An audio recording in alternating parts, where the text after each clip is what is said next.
So I'm Julie Sollenberger, the Associate Vice President and Director of Medical Center Libraries and Technologies at the University of Rochester. And I'm delighted to bring you this trio of familiar faces to talk with you about reducing the footprint, expanding the neighborhood. And I'm pushing there we go, the buttons.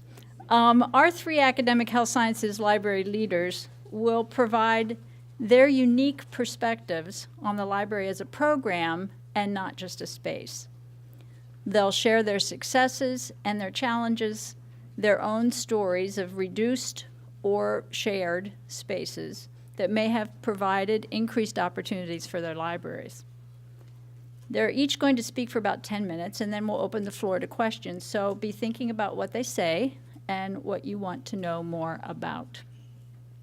I'm going to introduce all three, and then they will come up, and we'll hold all questions until the end. Jane Blumenthal is Associate University Librarian and Director of the Taubman Health Sciences Library at the University of Michigan. She joined the university in 2006 as Director of the Health Sciences Library Cluster. At that point, it consisted of 3 physical locations, which have since consolidated to 1 location, and I'm sure we're going to hear more about that from Jane. Prior to her current position, Jane was Assistant Dean for Knowledge Management and Director of the Medical Center Library at Georgetown University. She also has worked for the American Medical Association and the National Cancer Institute. In addition to her formal job responsibilities, Jane's contributed to a variety of professional organizations, including the Medical Library Association and the Association of Academic Health Science Libraries. We all know that as ASL, don't we? She's been a board member of both organizations, and she recently served as president of MLA. Our second speaker is Ann Seymour. She's the director of the Welsh Medical Library at Johns Hopkins. She is also the assistant professor of health sciences informatics in the School of Medicine and School of Nursing, and associate professor of international health in the School of Public Health at Johns Hopkins. As director of the Welsh Medical Library since February of 2014, Anne oversees the Informationist Program, the delivery of health sciences information, and the research services for the Johns Hopkins Medical Institutions. Prior to her current position, she was the Associate Director of Biomedical Library at the University of Pennsylvania, and before that, the Assistant Director of the Biomedical Academic Computing Center at the Medical Center Library at Georgetown. Let me add one little tidbit about Anne. I listened to a podcast interview that was recorded soon after she arrived at Johns Hopkins, and I thought I'd share with you what she said she wanted the library's tagline to be. Wherever you are and wherever we are. So I think that speaks to her approach to library space and services, and we'll probably hear more about that approach. And then last, Jean Shipman is director of the Spencer S. Eccles Health Sciences Library and of the MidContinental region and the National Training Center of the National Network of Libraries of Medicine. She's also adjunct professor in the Department of Biomedical Informatics. Jean has worked in academic health sciences libraries at Johns Hopkins, at the University of Washington, and at Virginia Commonwealth University, in a hospital library in Baltimore, and with the Southeastern Atlantic NNLM at the University of Maryland at Baltimore. Jean's been active in professional associations as well, serving as president of MLA in 2006 and 2007. Now, when I was listing her various titles at the University of Utah, I left out one of them. She's also Director for Information Transfer, Center for Medical Innovation at the University of Utah. Did I get it right? Okay. I have a feeling that may relate to Jean's experience with expanding the neighborhood. Of course, part of the title of our session. So I will go ahead and let Jane start with it. I was asked to give a brief history of our project for those of you who aren't familiar with it. I wasn't planning to go quite back as far as 2006, but what the heck. In 2006, when I got to the University of Michigan and began my role as director there were, as Julie said, 3 libraries: the Health Sciences, the Taubman Medical Library, the School of Dentistry Library, and the School of Public Health Library, and they all reported to the head of the Health Sciences cluster, who was also the director of the Taubman Library. Both of the schools wanted the space back, though that wasn't immediately apparent when I got there. But it soon became apparent. And as we had done some talking about the future of the library and the direction that needed to change into, we realized that we didn't really need to be maintaining 3 print collections in different places. And so first dentistry and then public health removed duplicates, merged into our collection and the university library collection, and closed the physical spaces. So, you know, in the Big Bang, supposedly everything goes flowing out, and then it sinks back in and it's eventually going to become a dark hole. Well, we did the reverse. We were already all out there. We're sinking back, though I hope we don't end up as a black hole. The current building project, I'll show you where we started. People have many reactions to this photograph. I think the building looks really sad. It just looks like a depressing place to be and to work. That's a bridge going over a moat that separates us from the sidewalk. And you have to walk way back before you even get to the entrance of the library. And in this building, we had 3 floors. The top 2 floors, which you can see here with the windows, were ones that had purely stacks of print materials. The floor below us, this is the 4th floor you enter on. The 3rd floor belonged to the medical school and was 50-50 their clinical skills suites and their learning resource center, which was their computer lab. So that's where we started. In 2011, we were preparing for the 2012 LCME building. And in the pre-surveys, the students all complained that there wasn't enough study space, and the study space that there was really awful. And they had complained about the same thing in the previous visit. Now, you all know how much the LCME likes to come back and find out you still have the same problem you had last time and you haven't fixed it. So they realized that they needed to come up with some student study space really quick. There had been some studies of building a new building, but that had not worked out, mostly because it cost money and took up space, neither of which were in very great supply on campus. So forward into the future we go. As part of the LCME study, the school approached me and asked if we would be willing to give up 1 floor of the library, move part of the collection off-site, and give that floor over to them. So we thought about it and came back and said, well, why don't you take both floors of stacks and we'll move the whole collection off-site? And they thought that was a great idea, but as they looked at what the building needed, they realized to use those floors effectively, they would have to do a bigger remodeling job than they had originally planned on. So they said, why don't we just do the whole building? We'll take it down to the studs and rebuild it, and the medical school will pay for the whole thing. And I'm sitting there, my boss is sitting there going, yes. And I'm going, hey, this is a pretty good deal. And not only that, when we move back, we'll buy all your furniture and all your installed audiovisual equipment because we want all of the library to look really good. We want you to look as good as we do, which says something about the library's furnishings, but I'll let that go.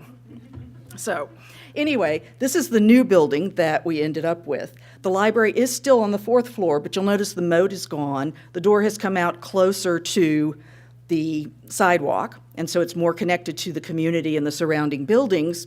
There's also a coffee shop just inside the door because, as you heard earlier and as everybody knows, the #1 request, coffee.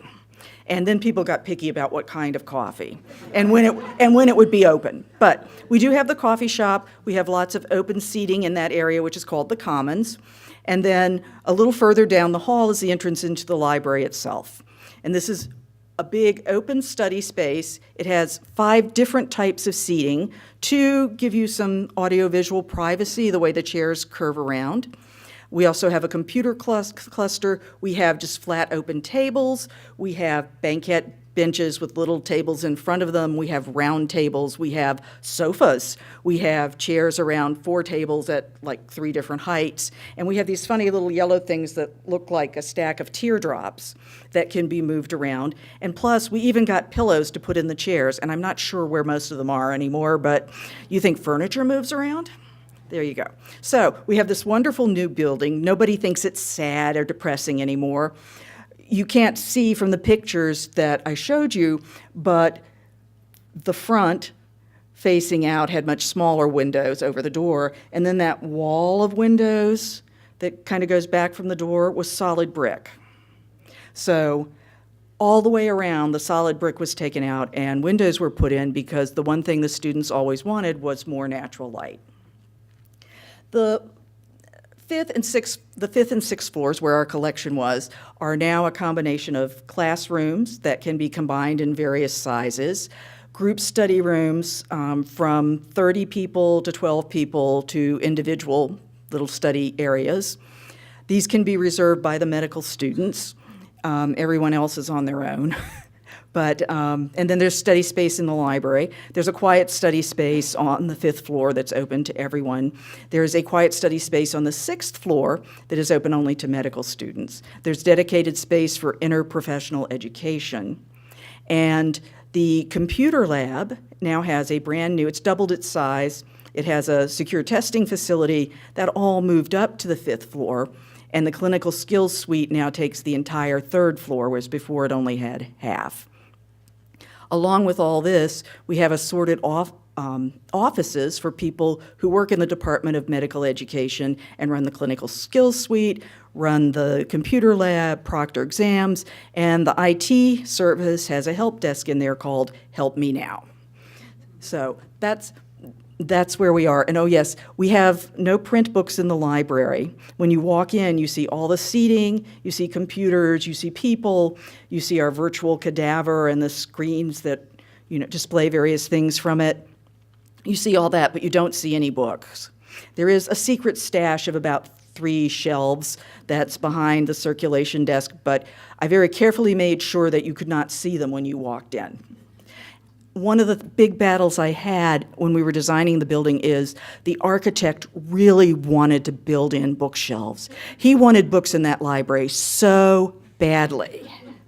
It was a battle all the way to the very end when we signed off on the plans, and I wasn't sure he wouldn't go behind my back and talk the construction people into adding them anyway. But we prevailed. So now we have our beautiful new building. And what did I learn from all this experience? Well, for one thing, this is my second remodeling. I also did one while I was at Georgetown. One of the things I learned is each one's different. Most of what I would describe as lessons learned at Georgetown didn't apply at all at Michigan.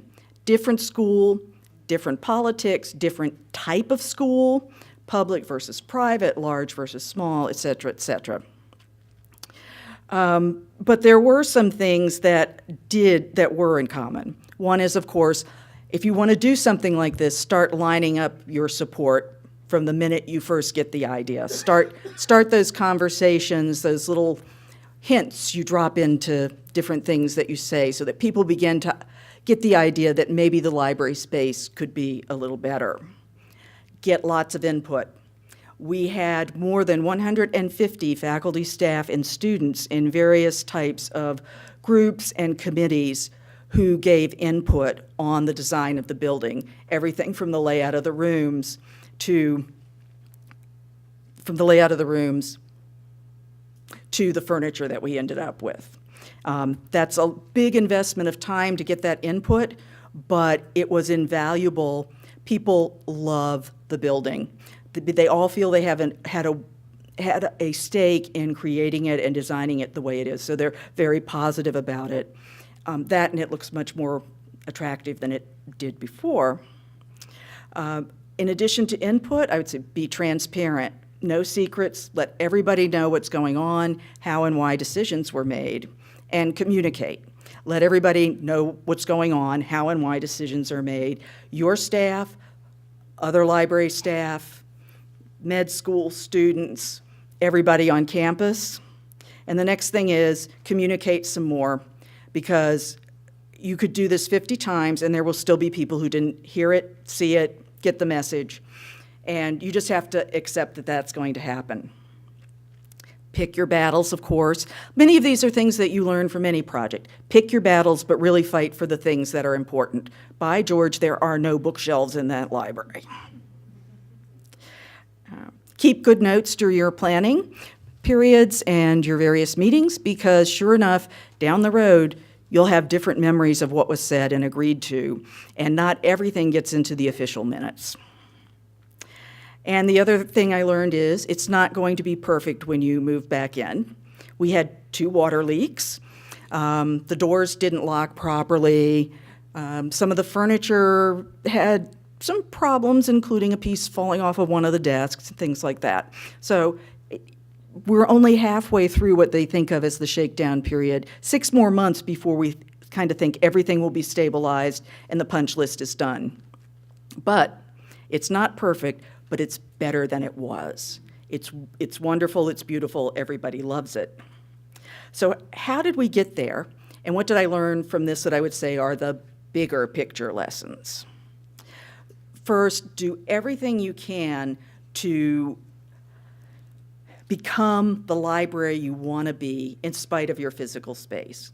So if you think you need to go in a certain direction with your library, figure out a way to do it with what you have. If that service is popular and it's shoehorned into a little space that is obviously just a Band-Aid for the space that's needed, people who love that service will start advocating for you to get the funding, the support to make that the way it should be for that service. The minute you think you might want new space, which in most directors' case is the minute you walk in the door the first time, start planning for it right away. Even if there's no money, even if there's no possibility on earth you are ever going to get funded for any sort of renovation, which was our situation in about 2008. But we put together a space committee and we laid out various scenarios about how we would like to use the space and what it would take. And we got estimates, and it was too much money, and they said no. And they said, no, don't bother with us again because we don't have the money for it. But we went on planning our space. And so in 2011, when the medical school said, let's talk about space, we didn't have to take 6 months to figure out what we wanted and needed and where we wanted this to go. We already knew how the library space needed to change.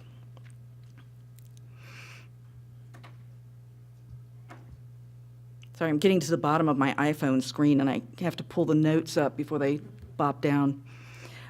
And part of it, and one of the most important things, is to change the definition of the library. So I use this as the future of the library.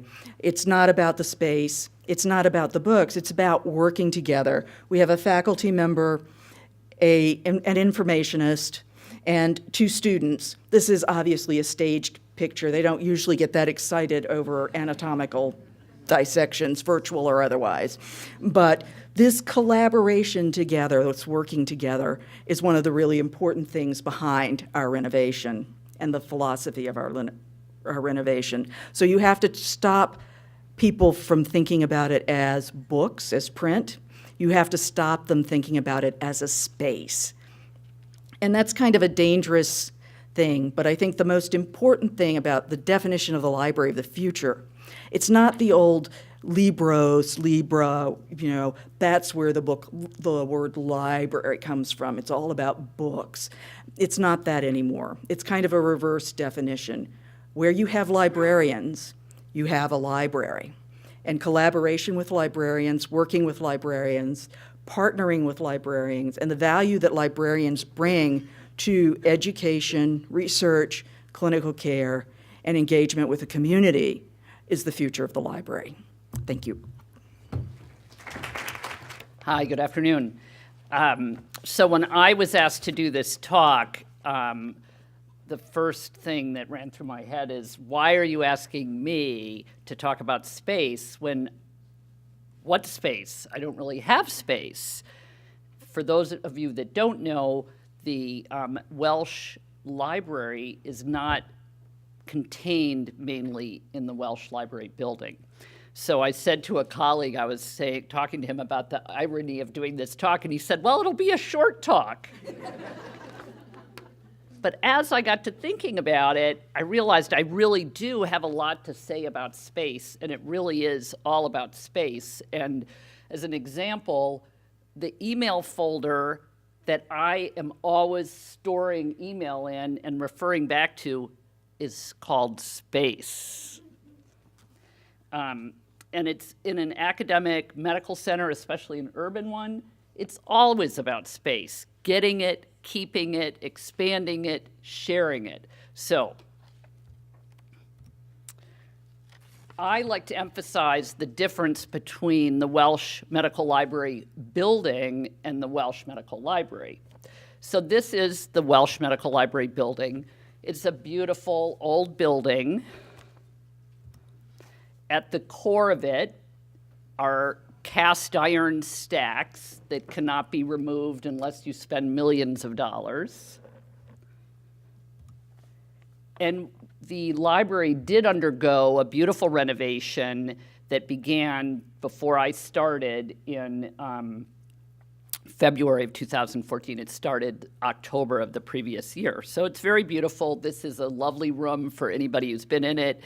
It's a gathering place for all the trustees of Hopkins Medicine meet there. Every new, honorary professorship is feted in that room, the West Reading Room. It's very grand, but it's not really conducive for the activities of what we think of today as being important to a library. And this you probably can't see, but this is the new directory of the Welsh Medical Library. The basement level is where our very small service point is and where a few remaining staff are located. The first floor is now the Center for Computational Biology.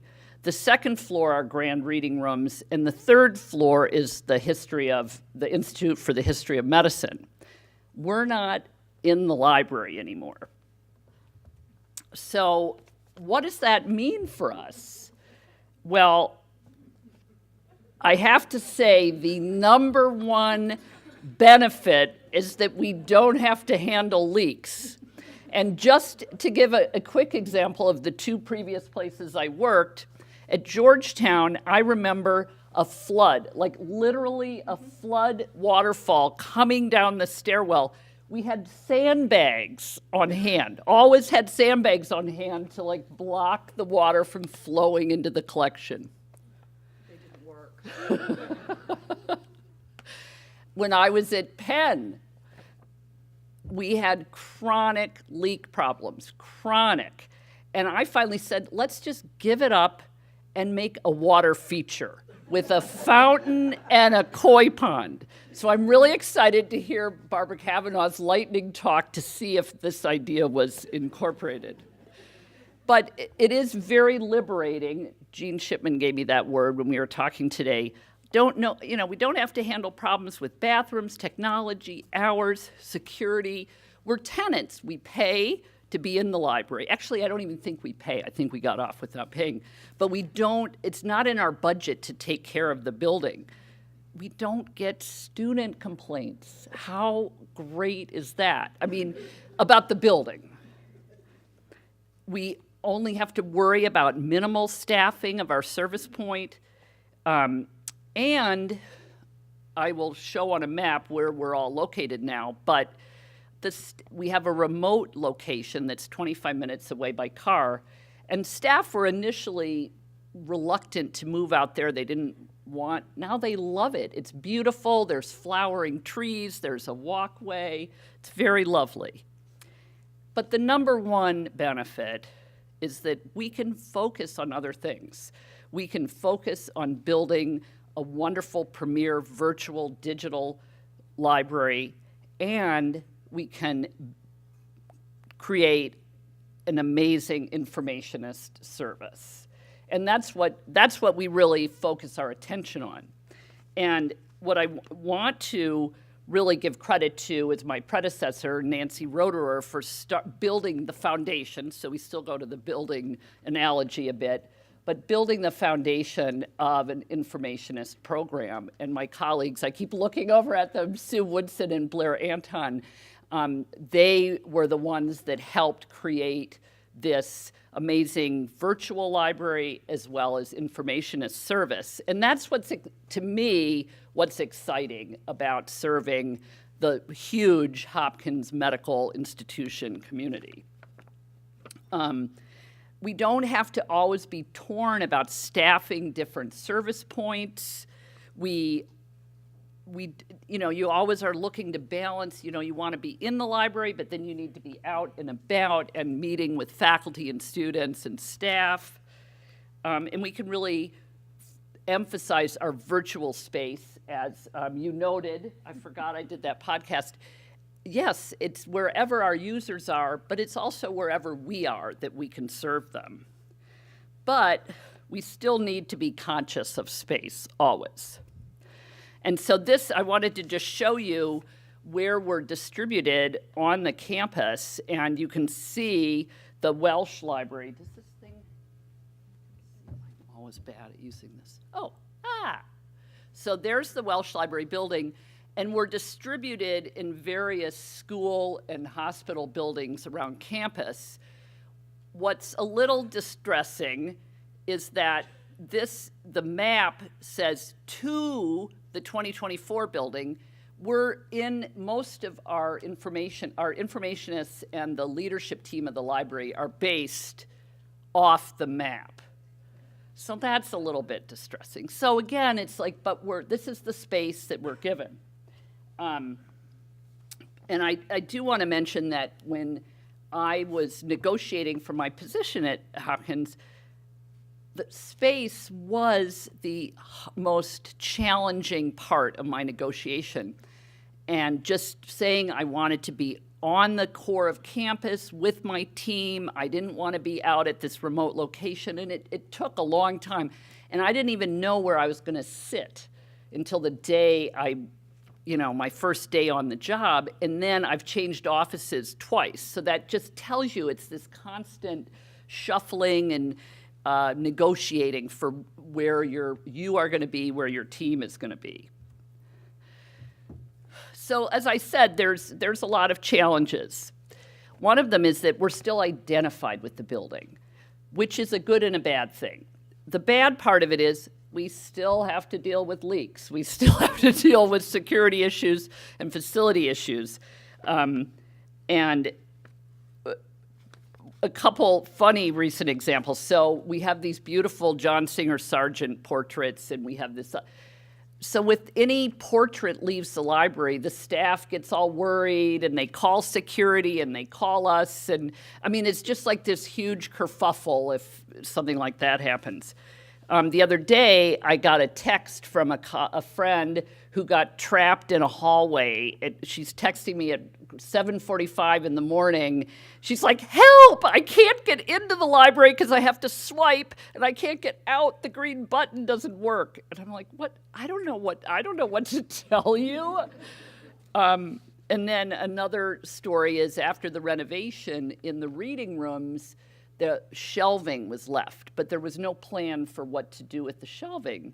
And so the dean of medicine, I haven't been there that long, and we just opened the space, and he said, the renovation is beautiful in your library, but what are you going to do about those empty shelves? Those look terrible. So we scrambled, and we put old journal runs up there. So now the shelves have something on them. And it is, people don't understand what happened with the library, and that's another talk, another day. But we often get, every week I get a faculty member saying, "I thought the library closed. I didn't think you had any books in the library." And I always say, if you want books, come to the library and check out a book. We got books. And so it's a constant telling of the story, which is good, and I think why it's still good that we're identified with the building, because that still ties us to the notion of a library. And I think if we didn't have that building, something might get lost and we might lose some recognition. So I think one of the biggest challenges is our distributed staff. And so we have a small service point on the campus. We have where our office suite off the map is, we have that. And then we also have we're on this remote campus that's 25 minutes away, and we have staff at all three of those locations. So team building, getting people together for meetings, coordinating schedules, that is really challenging. We try different things to try to beat that problem, but it is a challenge. And then we're constantly running over to the university campus to meet with those colleagues. And then we have other hospitals that we're associated with that occasionally we need to send staff to or we need to go to. And then we have one of our more recent acquisitions down in Florida. So, but that makes for a nice visit, and we did recently have a productive visit. So everybody was saying to me, why were you in Florida? I was like, oh, I was there for work at spring break. It's very nice. It was actually very cold.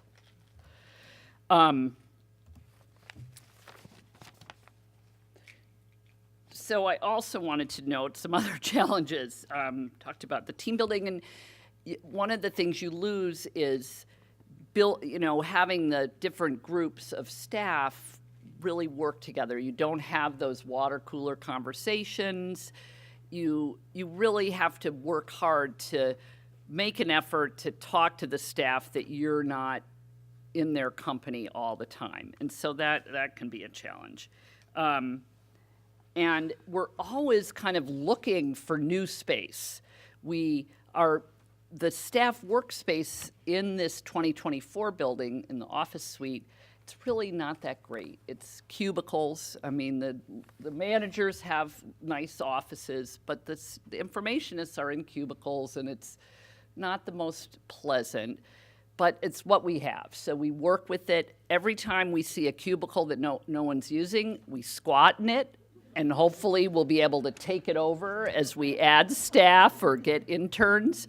And it's always this sort of gossiping with people like, now, did you hear they're going? I heard the ICTR, they offered them space at Old Hospital Building, and maybe we'll get their space. And there's always this discussion and talk and who you want to align with. And so we have some good people in our current office suite that we want to continue to work with. So, and one of them is our new honorary professor in informatics, and he was like, have you been down in the basement and the Welsh Center?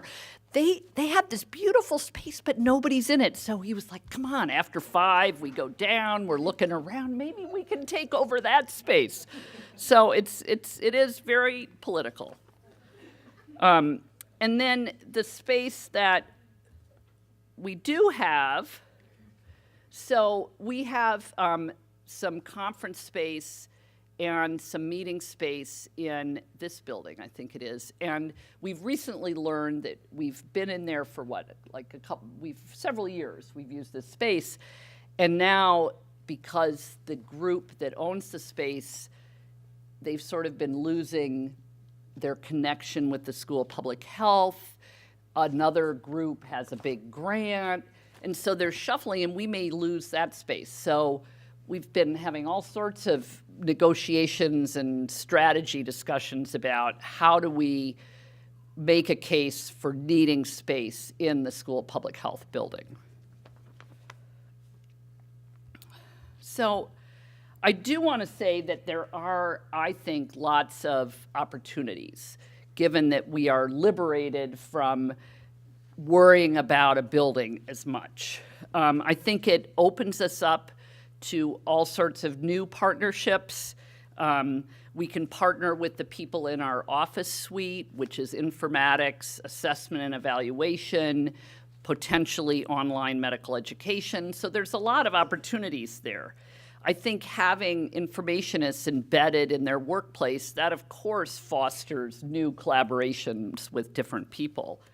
I think integration with our university library, as much as I fight against it in some ways, it's inevitable that we want to work with them and do things together. And I think not having a space helps us in that integration. And it also allows us to focus on cross-university partnerships in a way where because we're not like so tied to physical space. One thing that I don't know if it was an opportunity, but I suggested the School of Medicine was looking for to build an emeritus college, so how to support retired and emeritus faculty. And I was like, I got the space for you. Welsh Medical Library, how perfect. There's all this nostalgia associated with it. It's old and beautiful, and there's all these carols that could be renovated and named after famous emeritus faculty. It might be a little hazardous for them to go and wander around, but don't you know, I got put on that committee. But it's an opportunity to be part of a discussion that's a little bit different. I will say I am the youngest person on the committee. Another thing I think that's caused us to think differently is recruitment of staff. I mean, to recruit staff to our environment is a little bit different, and you really have to look for a different kind of characteristics that's going to really thrive in this environment and be flexible and not be in a traditional library space. And finally, I think it's easier to think outside the box when you're not in the box. But it's story time, and I want to start with, once upon a time, there was a health sciences library with journals and books, oh my. And along came a center then called CMI. And what did that mean? It meant that we had to really rethink what we were as a library. But we really did want to do this because in our tagline that we had just created, we said we were going to connect, inform, and innovate. So when my boss said to me, how would you feel about becoming an innovation center? I was like, wait a minute, that's one of our 3 tag words. It sounds like a wonderful opportunity. And it has been. And I'm here today to tell you a little bit about how the opportunity came about and also to tell you the challenges and the opportunities that this partnership has enabled. It came about, though, because after being a director at the library, about a month into it, they said, did they tell you that there was going to be a ceiling remodel project that would close the library for 9 months? And I said, funny, they didn't mention that. So that's what started the whole thing. It was a fire suppression system, removing asbestos in the ceiling. And then we looked at the ceiling and said, well, we could put up new lights, and we could put up new tiles on the ceiling to make it brighter. And then we went to, well, that's remodel the whole stack area. And when we went to move the books 3 times during the remodel and put them all back, the person in charge of physical plant said, did you brace the stacks? And we're like, no one said we had to. So all of a sudden, within 2 weeks, we had to find compact shelving and move everything once again to the basement level. Well, that freed up tons of room on the second and top floor and the main floor of the library, for those who've seen Spencer Eccles Library. So all of a sudden, we had all this space, and we could really kind of rethink what we were going to do. And then the Center for Medical Innovation leader came by, and he said, I think that we should think about putting a partnership together with all the space that you have. So could I have any of that space? So we had 3 study rooms in the basement, which we quickly started calling the garden level. It made it much more attractive. And we put him, his assistant, and 3 study rooms for war rooms for competitive student teams to work with him. So that lasted for about a year, I guess. And then he partnered with the engineering department and computer science to get the teams, graduate student teams called Entertainment Arts and Engineering, which is #1 video gaming class in the world. And they came up. So, you know, I'm just starting to kind of share the culture, because librarians were like, oh, when are we going to plan for these 23 students that are going to come into what had been the training lab for the National Network? And when are we going to meet with these people who are going to help to occupy our library? Well, January 4th, 2014, they showed up. And that's how they plan. It was like, oh, we're here. And we're like, great. Now what do we do with you? And they're like, oh, you know, nope, don't mind us. We got our copy machine. We're here. Well, you know, lo and behold, our computers that were in that lab didn't manage all the graphic art that they have, and the speed of the bandwidth and everything had to be changed. So we went through a little bit of disruption for a month to get them in place. But they have been just awesome. And partnering with them, what I can say is, when I heard this, I thought, okay, here's what we can do as a library with all these people. We can have gamers who are doing therapeutic apps and games. We can play with the teams that are creating medical devices. And I had my ideas of what we could do. But then looking and working with them, I had to rip that script apart and say, oh my gosh, there's nothing here really of what I thought they would need. And really working with them and seeing their need, we were able to say, well, what if we helped you with this? Or what if we helped you with that? And they were like, well, my gosh, I never would have thought of that. So that location is everything, and that collision and being together is just what made this partnership really valuable. One of the other things we learned from them was that they had no professional place to put what they designed or created. There's no journal that puts in medical devices, you know, pictures of medical devices. There's no journal that will take on a student competition and talk about who were the members, what did they contribute to the development of the device, what kind of business plan did they put together. There's nothing that really cracks that kind of innovative process.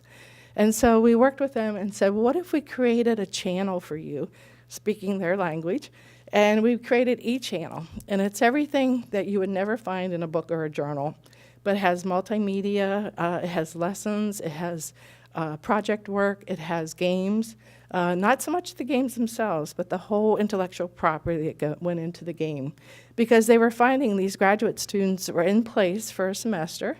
We're creating 8 to 9 therapeutic games per semester, and then walking out with them. And there was just no documentation of who had been involved, what they were doing with the game. For later, if, let's say, they make $1 million, you know, who's going to remember who was part of that team at that point, except everybody will be on that team for some reason. But anyway, so we started, we had the gamers create this interface, and it enabled a lot of people who had been interlibrary loan scanners, digital meta-taggers, to kind of reinvent themselves too, to be able to help scan and also describe all this content that was being created. So it gave us an opportunity, partnering with these innovators, to become innovative ourselves. What we also did was lived happily ever after, and here's the space that we created.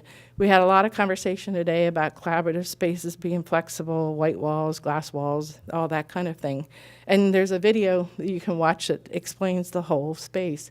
But my point today is not so much about the space, but the partnership that came out of this. And I think what I would like to impart on you is take a risk, because we had no idea what we were getting into. We still don't have an idea what we really gotten ourselves into. But every day it's very different.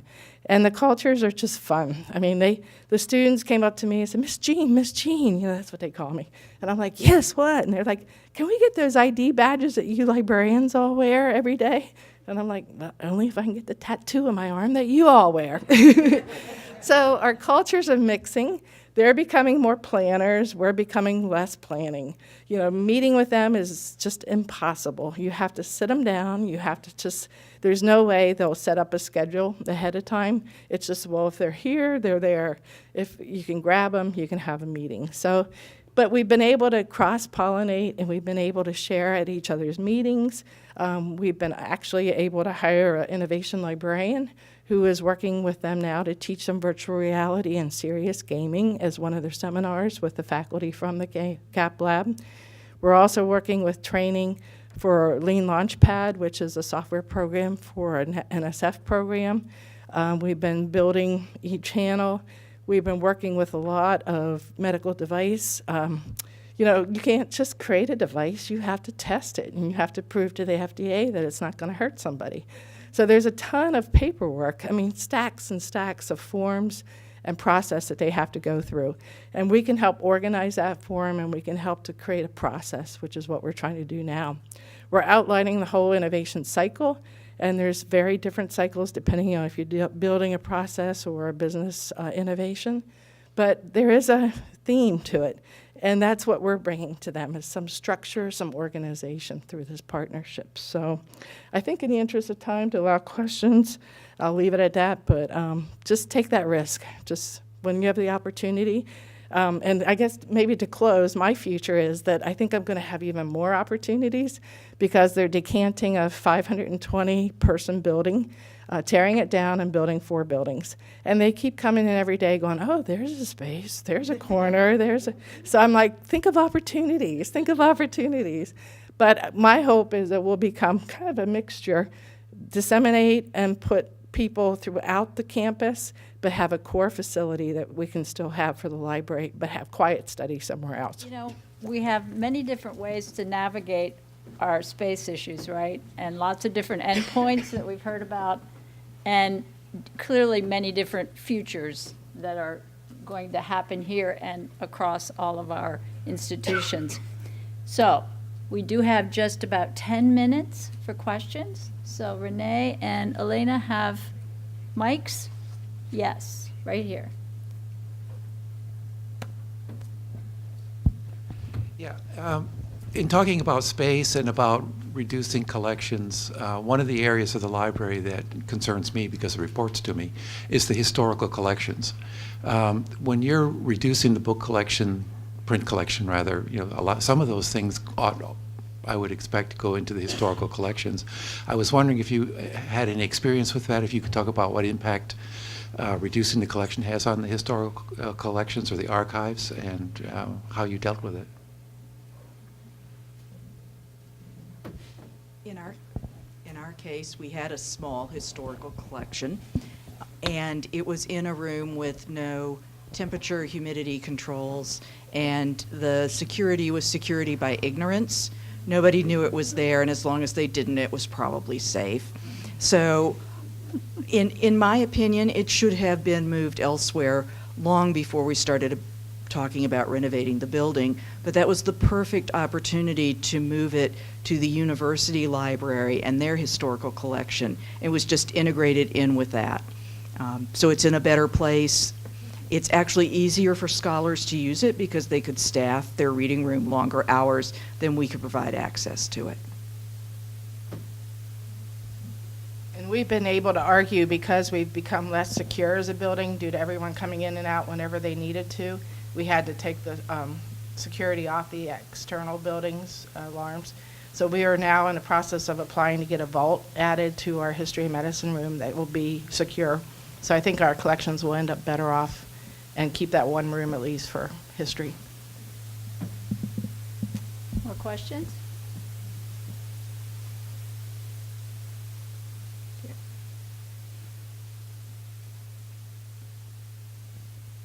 Jane, you mentioned something about study areas on other floors that are not in the library. I'm not sure whether you meant study rooms or kind of large study spaces, but are they under the aegis of the library, or does that, you know, is it just they're there and anyone can use them? We've been offered some additional, like, study room, but not adjacent to the library. And the idea was that, but they would be a part of the library, but not adjacent to the library. We're not that big of a building. I was wondering if any of you actually have experience with that piece. So the only physical part of the building that we're responsible for is the area inside the walls of the library per se. The quiet study space on the 5th floor is open to any student affiliated with the university during the hours that the building is open to them. So In some ways, it's an extension of the library. It's one of the things we wanted to negotiate was open study space. There are also a lot of small study rooms on those same floors and various other configurations of study space. So I actually am more interested in not being a landlord. I would rather not, I'm with Anne, I would rather not have to deal with the problems that come with the building. The best thing, everybody thinks the coffee shop's the best thing in the new building. For me, it's the fact that the bathrooms are outside the library, and I don't have to worry about them anymore. So that's a real win.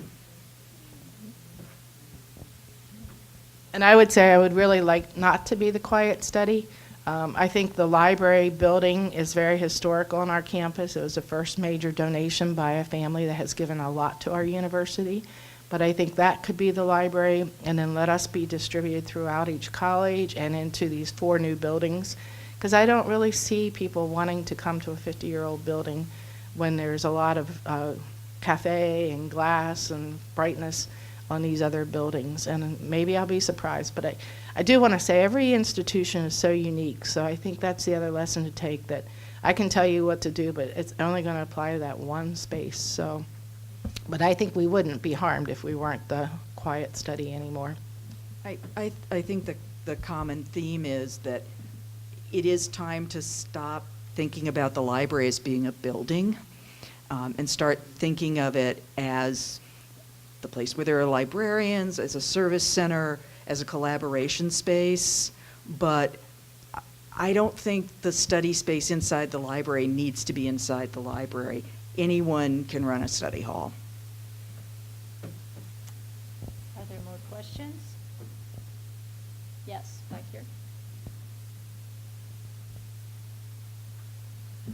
And I was just going to add about the study hall. I think all the schools at Hopkins, the School of Public Health, School of Nursing, School of Medicine, built new buildings and spaces that had study space, and it actually drew a lot of traffic away from the library, which is one reason we are in the current situation with no longer really operating a library for students. I was just wondering, Jane, when you moved back in on the 4th floor, including the coffee shop, how much square feet did you end up with? Do you know, roughly? The entirety of that floor, excluding the staircase, the front staircase, which was added as part of the remodeling, was about 22,000 net square feet. And we have about half of that divided between public space and office for the informationists. Okay, that was my other question. How much, did they all get offices, all your staff? They- Or some kind of a office space? The university has rules. You only get an office if you are at a certain rank of staff or if you're faculty. So I argued that librarians were faculty and therefore they could have offices. And then the argument became, should everybody have an office? And it seemed to me either everybody had an office or nobody had an office. And that didn't work. Nobody having an office didn't work for the architects, so everybody has an office. Any more questions? I actually have one. Can I Everybody else does. add something before sure. you do? Sure. One other thing from partnering with people is that sometimes you get to be removed from having to think about something that you otherwise would have to address. And in our case, maker spaces. I know they're really big everywhere, but because we have a prototype lab in the Center for Medical Innovation that's staffed by true engineers with all kinds of equipment besides 3D printers, it made no sense for us to replicate that effort. So, sometimes you can get out of things too by having partners. It's not just that they take from you, they give back. So I had a question for Anne. You talked about staff meetings being kind of tough. Have you ever done any Skype, FaceTime, video conferencing staff meetings? Yeah, we have a video conferencing system that goes between the Mount Washington remote campus and our campus in East Baltimore. And, with any kind of system like that, sometimes you spend 15 minutes getting the technology set up. But I've really asked people to focus on making this work, getting it set up in advance so we don't get discouraged about doing it. So I would say we're increasingly using it. And it is, I mean, it's useful and it's good. I mean, we laugh a lot because, sometimes people are on mute or they forget to go on mute. But it's gotten better, I would say. But you really have to work at it. I mean, you have to be determined to use it and continue to use it. So. Julie, if I might, I just have a final question as well. For those who have maybe been inspired by your stories, but they're not in that situation where they have a prominent partner or are working with someone, do you have suggestions how they might begin so they can start thinking about, be proactive and start thinking about how they might move forward? We do have another hour, right? No. I would really suggest getting an agreement in place from the beginning. And I took a lot at faith value. And as things change, as money gets tight, as people expand, there's been changes rapidly. And I think an agreement would have helped with that. For instance, like if someone takes a table and knocks out a wall, who repairs that when you're sharing space? Who remodels when furniture's broken? Who covers security costs? Who covers cleaning costs for special events housed by different people in your library? So we did a lot. We were very excited, but I think that would be a lesson learned to get an agreement up place in front when you're making those partnerships. And I would say just always be open to it. Always think you can say yes. And a lot of times I've found people hadn't even thought about working with the library. And it, like, once you open that door, they're like, oh, okay. And then sometimes it works, sometimes it doesn't. But just always be open and encourage your team to think that way too. Always, I like to say, always say yes. I mean, always. But you know what I mean. And I think things just they do start to happen. And as you said, take a risk. I mean, don't be afraid to think, to get involved with something that you may not be totally comfortable with. Yeah, I think it has to be one of the things that you kind of always have on your mind. It's sort of like, I think everybody should have a budget list of things that you could spend money on, because somebody will say, hey, there's X left over in the budget, what do you want to spend it on? If you have an answer ready, you're ahead of some other people who don't.